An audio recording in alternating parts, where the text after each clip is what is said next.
Dubai में एक अरबी के घर नौकरी करती थी जिसकी 6 बीवियां थी, लेकिन जो भी उसके कमरे में जाती रोती हुई बाहर आ जाती।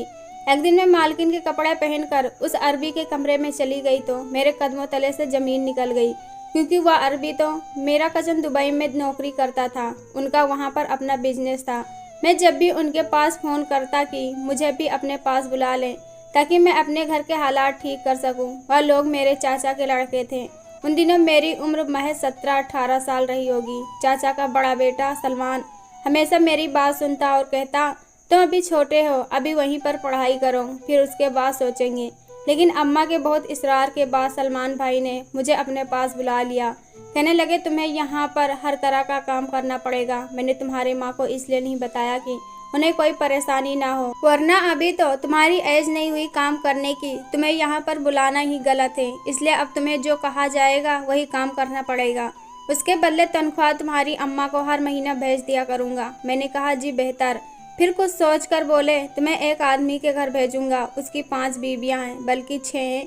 वह कुछ और सोच कर बोले थे, कौन से बीवियों के काम के लिए उन्हें एक छोटे लड़के की ज़रूरत है जो बालिग ना हो। मैं समझ सकता हूँ तुम्हारी उम्र को देखकर, तुम्हारी हाइट को देखकर कि वह तुम्हें आराम से रख लेगा, अच्छे पैसे भी देगा। औरत को यह लोग घर में काम करवाने के लिए नहीं रखते, वरना वह किसी लड़की को रख लेता। छोटे लड़के यहाँ काम करते नहीं हैं और इंडिया से तुम्हारी उम्र का कोई लड़का नहीं आया।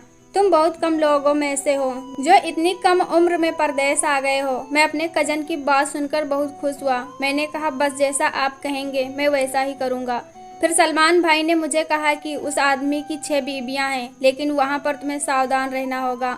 मसलन तुम यह नहीं कहोगे कि इंडिया से हो और ना ही तुम अपनी भाषा बोलोगे। मैं हैरान हो गया और परेशान भी। अपनी भाषा नहीं बोलूँगा तो भला क्या बोलूँगा? मुझे तो अरबी आती ही नहीं। कहने लगे, उन लोगों को कौन सा पता चलता है, अंग्रेजी से बिल्कुल बहरे हैं। उल्टी सीधी अंग्रेजी बोल देना या समझेगा कि तुम किसी यूरोपीय कंट्री से हो। खबरदार, जो तुमने इंडिया का नाम लिया, इंडिया का नाम ले भी लेना तो या कभी मत जाहिर करना कि तुम्हें हिंदी आती है। यह बातें सुनकर मैं और हैरान था। मैंने कहा, ठीक है, इसमें कोई हिकमत होगी, यह तो मुझे बाद में पता चला। फिलहाल थोड़े से सामान के बाद सलमान भाई ने मुझे शेख जुबैर के घर भेज दिया। शेख जुबैर का घर बहुत बड़ा था। मैं उसे बाहर से ही देखकर हैरान था। उस घर में तकरीबन 15 से 16 कमरे होंगे। 2 मंजिला इमारत थी। ऊपर वाली मंजिल बहुत ही खूबसूरत थी, जबकि नीचे वाली मंजिल पर अंधेरा सा छाया हुआ था। सलमान भाई कहने लगे, मैंने भी इस आदमी के घर में काम किया है, पर इसने मुझे किसी वजह से निकाल दिया है।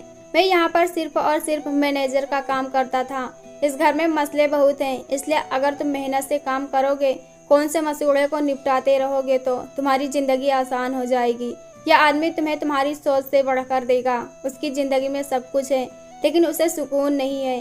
सलमान भाई की बातें सुनकर मैं पुरसुकून हो गया, पर मैं यह नहीं जानता था कि इस घर में आकर मेरी ज़िंदगी बदलने वाली है। फिर सलमान भाई ने मुझे उस आदमी से भी मिलवाया था। शेख जुबैर बहुत ही खुशमिजाज किस्म का आदमी था, पर उसके चेहरे पर एक अजीब दर्द था। उसे देखकर लगता कि जैसे वह जमाने भर का सताया हुआ हो।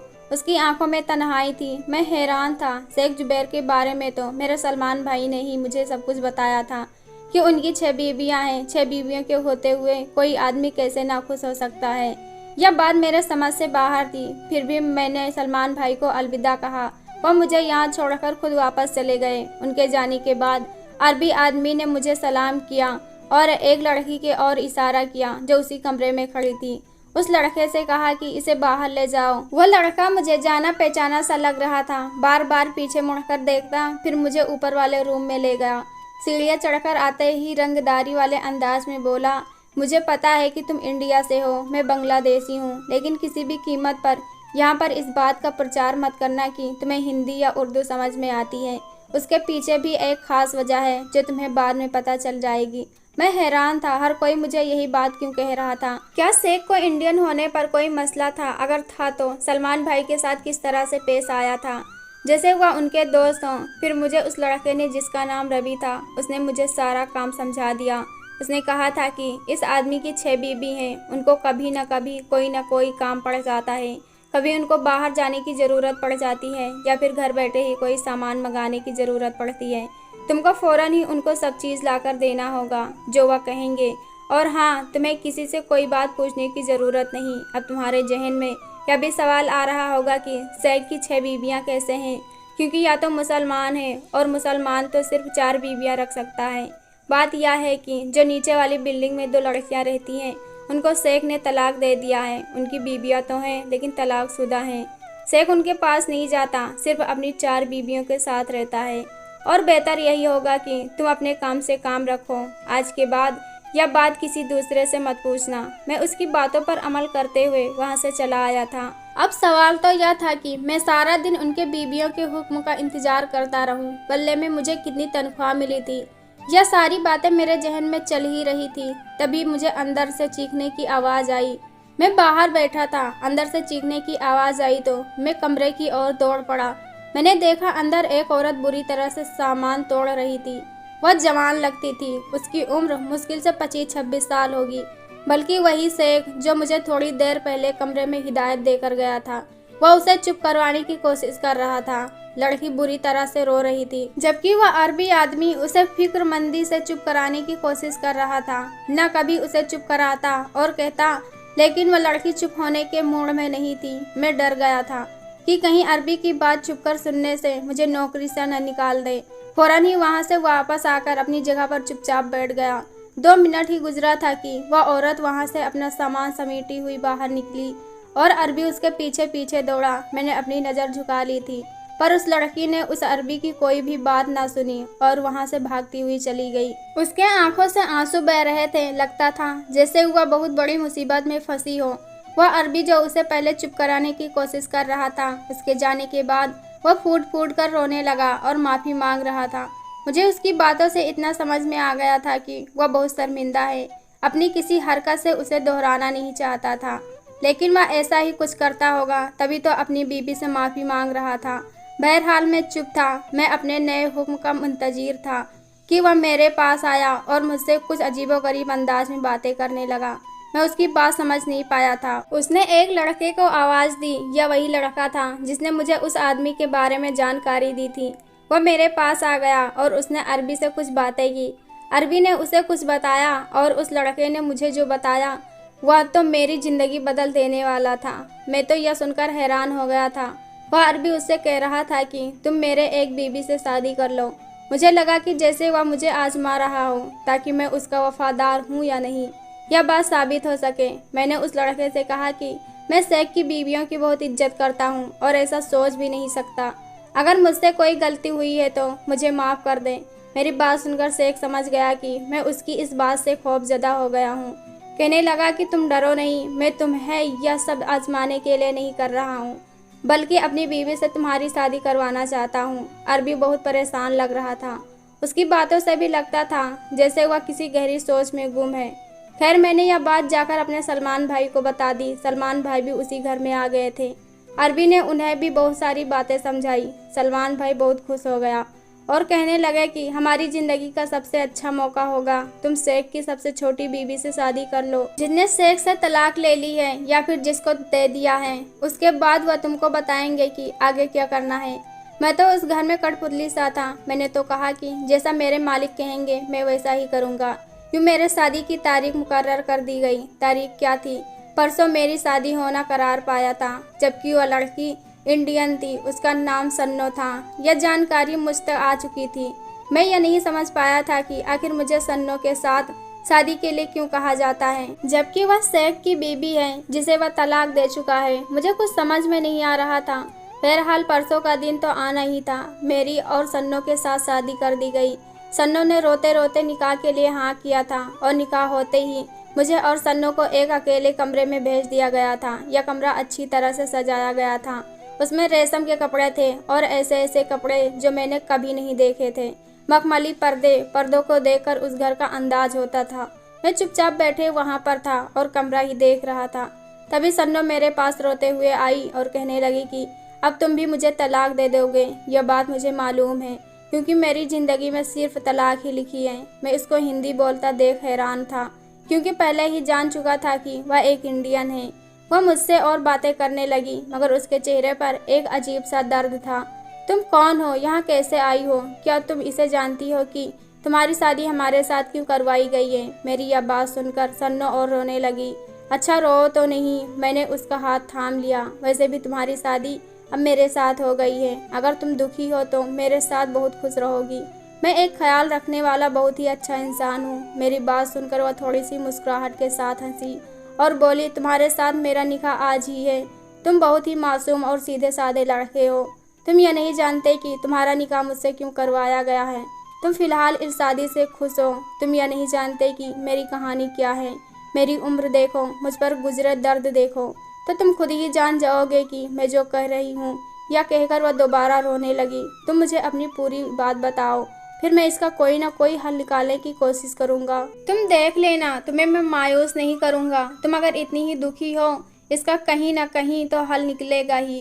वह तो है, वह खुश हो गई। चलो मैं एक कहानी सुनाती हूँ, फिर तुम समझ जाओगे कि हर बीवी रोज उसके कमरे से आने के बाद रोती क्यों है और क्यों कोई भी औरत उसके साथ रुक नहीं पाती। उसके साथ अब तक 8 औरतों की शादी हो चुकी है। क्या तुम ये सोच भी सकते हो 8 शादियों पर खर्चा कितना आता है और वह लड़कियों को ढूंढने में वक्त कितना लगता है।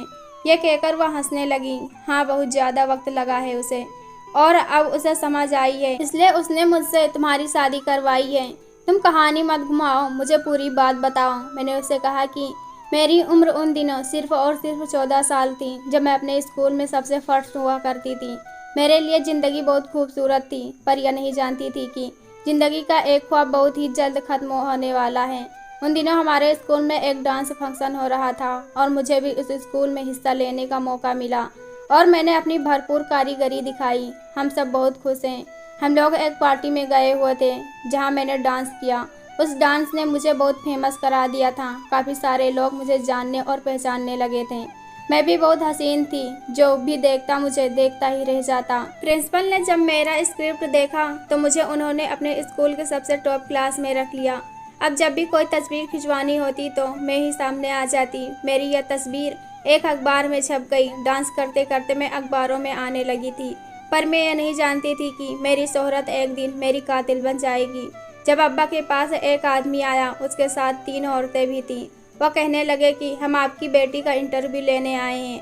अब्बा मेरे लालची किस्म के आदमी थे। लालची कहूँ या कहूँ कि आलोक सताए हुए थे जब अब्बा ने उनकी इतनी बड़ी पेशकश सुनी। दरअसल कि उनकी बेटी को सऊदी अरब ले जाएंगे, पढ़ाएंगे लिखाएंगे और साथ में नौकरी भी करेंगे। तनख्वाह हर महीने की बात सुनी थी। बैठे बिठाए उन्हें करोड़ों रुपयों का लालच दिया गया।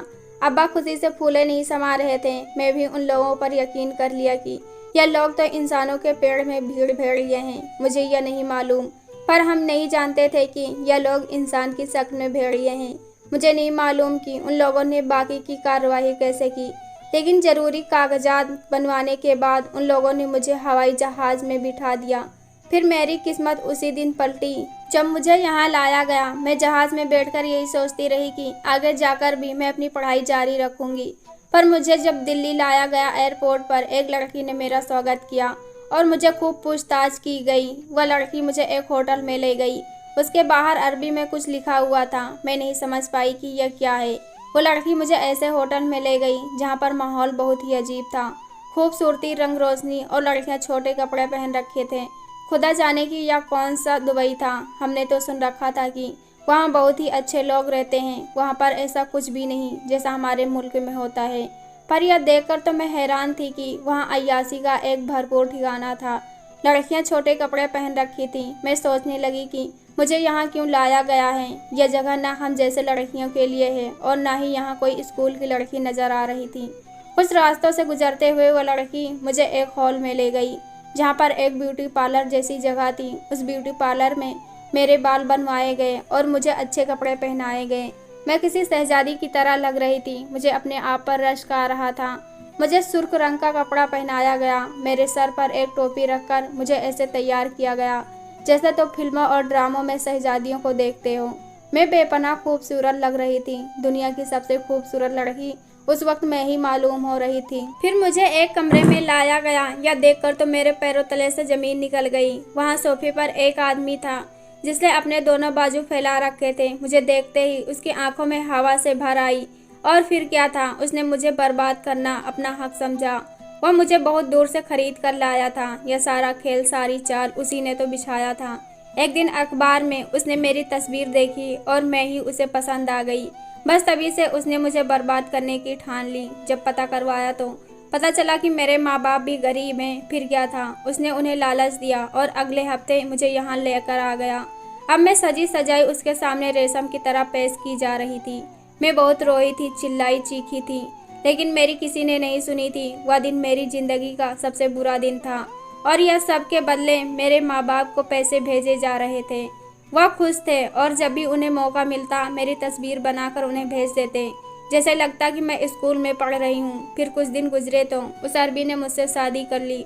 कहने लगा कि मैं तुम्हें अपनी बीवी बनाकर रखूंगा, लेकिन मुझे उसकी क्या समझ आती। वह तो अरबी में बात करता था और मैं हिंदी बोलती और समझती थी। एक दिन उसने ऐसा किया जो मेरे ख्याल में भी नहीं था। मुझसे कोई बात कर रहा था जो मुझे समझ नहीं आई। मुझे तलाक दे दिया। तलाक देकर मुझे इस काल कोठरी में बंद कर दिया। फिर मुझ पर इतने जुल्म करने लगा, इतने जुल्म की जो मैंने जिंदगी भर नहीं सहे थे। मुझे जिंदगी से नफरत होने लगी। लगा कि जैसे मुझे मौत ही इस जिंदगी से निजात दिलाएगी। मुझे समझ नहीं आती थी कि मेरी यह कैद कब खत्म होगी। उस आदमी को वह सजा दी कि वह जिंदगी भर के लिए उजड़ गया। उसको ऐसी बीमारी लग गई कि कोई भी औरत उसके पास नहीं रहती। उसे गुस्सा आता है, उसको गुस्से के दौरे पड़ते हैं और यह ऐसी उल्टी सीधी बातें करता है कि कोई भी औरत उसके साथ नहीं रहती, उसे छोड़कर चली जाती है। और अब उसे अच्छी तरह से समझ आ गया है, एहसास हो गया है कि मुझ पर जुल्म करने, मुझे बर्बाद करने और मुझ जैसी लड़की को अय्यासी में लाने का क्या अंजाम होता है। कोई औरत उसके साथ नहीं रही जब से मैं उसकी ज़िंदगी में आई हूँ। अब यह तुम्हारी शादी मेरे साथ करवा कर अपनी गलती का प्रायश्चित करना चाहता है, पर मुझे लगता है कि कुछ दिन बाद कहेगा कि तुम मेरी बीवी को तलाक दे दो ताकि मैं फिर इससे शादी कर सकूं। उसको यही बात समझ आती है। ये कहकर वह तो खामोश हो गई और मुझ पर लर्जा तारी हो गई कि यह कितने गंदे हैं। क्या वाकई इसी लड़की को ऐसे उठाकर लाया गया होगा। मेरी तो परेशानी की इंतहा न रही। मैंने यह सारी बातें सलमान भाई को बता दी। फिर सलमान भाई बोले कि मैं इससे पहले से ही वाकिफ था। पहले यह आदमी डरता था कि मैं किसी उर्दू हिंदी बोलने वाले लड़के को न ले आऊं, लेकिन अभी अपने इस जुर्म से तंग आ गया है। लड़की बहुत नेक है, तुम उसे नहीं जानते। यह आदमी खुद भी उसकी बहुत तारीफ करता है, लेकिन अब वह उसके लिए एक नासूर बनकर रह गई है। जब तक वह उसके घर में रहेगी तब तक यह आदमी बर्बाद ही रहेगा। इसलिए उसकी शादी करके यहाँ से हटाना चाहता है, वापस अपने माँ बाप के घर भेजना चाहता है। यह तो अच्छा हुआ कि उसके साथ तुम्हारी शादी हो गई। मैंने शेख से कहा कि मुझे तलाक देने पर मजबूर न करें और जैसा सन्नो सोच रही है वैसा ना हो, और शेख मान गया। उसने मेरे साथ उस लड़की को विदा कर दिया और हमें अच्छे खासे पैसे भी दिए। उसने सन्नो की ज़िंदगी बर्बाद की थी, उसे आबाद करने की भी भरपूर कोशिश की, यहाँ तक कि सन्नो के नाम एक खूबसूरत घर कर दिया। उस घर में मैं और सन्नो रहने लगे। सन्नो के चेहरे पर मुस्कुराहट नाम की कोई चीज़ नहीं थी, पर मेरी माँ बहुत खुश है। माँ को मैंने सन्नो की कहानी बताई, बस यह बताया कि वह बहुत अच्छी लड़की है। दोस्तों, यह कहानी कैसे लगी कमेंट बॉक्स में ज़रूर बताएं। वीडियो को लाइक करो, चैनल को सब्सक्राइब करो। हम ऐसी कहानी आपके लिए लाते रहेंगे। धन्यवाद।